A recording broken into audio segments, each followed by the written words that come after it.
So I'm watching this documentary on Amazon Prime right now, and it's a documentary about people who have lost children due to leaving them in a hot car. It is the number one documentary in the world right now, according to my Amazon Prime. I'm watching it from the bathtub, obviously, so I can't press pause right now because I don't have the remote with me, so Google that real quick. But I digress. Now, as far as my own personal feelings on whether or not the parents should be prosecuted depending on the circumstances surrounding why this happened, I feel like a lot of people are so quick to say, how could you possibly leave your child in the back of a car and not know? Well, I can honestly say that this circumstance has never happened to me. I've never once forgotten my children in the back of the car. That is my personal experience. I'm not saying I'm any better than anybody else because I've had that experience of never forgetting that my children were in the back of the car. That said, I will say this, and they do say this in the documentary as well. We went from everybody being in the front seat of the car to, okay, we have airbags now, so we're going to put all the children in the back seat of the car because it's safer.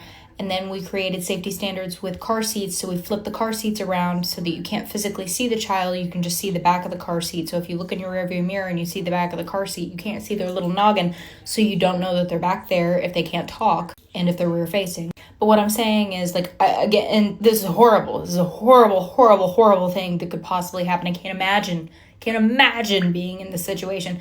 But I feel like these families are so victimized and it's, you're a horrible person, I hate you, you should deserve the worst possible penalty. When I'm sure a lot of these people, some of them kind of pieces of, some of them, there's some underlying things here. But for the majority of these cases, these are people that this was a complete accident. They were in a rush that morning. They forgot to drop off their kid at daycare. Something happened that intervened in their brain where they forgot and they just went straight to work and then came out at the end of the workday or came out at their lunch break and realized their child was in the car. And the police cam footage shows them absolutely losing their minds, cannot comprehend what's happening because they lost their child and that is at their hands. But these are people that are absolutely beside themselves, losing it and wanting to take their own lives. I feel for that because I've not experienced it, but as a mother, I cannot imagine. I would like to make it 125% clear that I am not referring to the people that leave their children in a hot car intentionally so they can run inside a store real quick or run inside and gamble real quick or whatever. You deserve whatever the universe has coming to you. I'm talking about the people that something happened in the course of their morning where their mind got diverted and it just happened. I'm not talking about the people that are like, oh, I'll leave the air on, he or she'll be fine, I'll be right back, and then you come back 4 hours later and your baby's not with us anymore. Life just has a funny way of working out whenever people say, oh, that could never be me, I could never do that, that could never happen to me. Well, when you say that, life has a way of nevering like it never nevered before. And it could happen to you. It could happen to anybody at any point in time. And that's why our cars now have the little alarms that say, did you check the back seat? That's not for no reason. It's because it happens to people. I just, coming from me, I would be running my mouth. But I think in this particular instance, nobody wants this.